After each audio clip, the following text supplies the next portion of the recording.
এটা হচ্ছে নবপুর রোড। আপনি ভাবতেও পারবেন না এখানে কি পরিমাণ জ্যাম লাগে এমনি দিনে।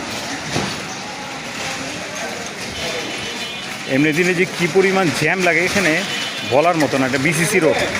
আমার পিছনটা হচ্ছে ঠাটরি বাজার। ওই যে ঠাটরি বাজারের বট গাছটা দেখা যাচ্ছে, ওই যে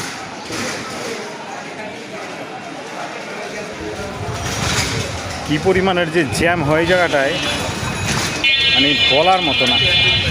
এটা হচ্ছে নবাবপুর রোড, বিসিসি রোড।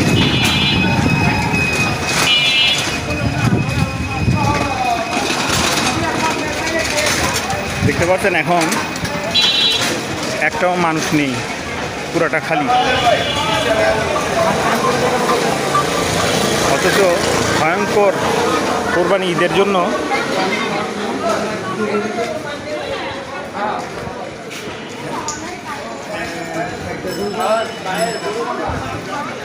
ঈদের জন্য মানে ফাঁকা, তা না হলে অসম্ভব রকমের জ্যাম হয় এই জায়গায়। ভালো থাকেন আবার।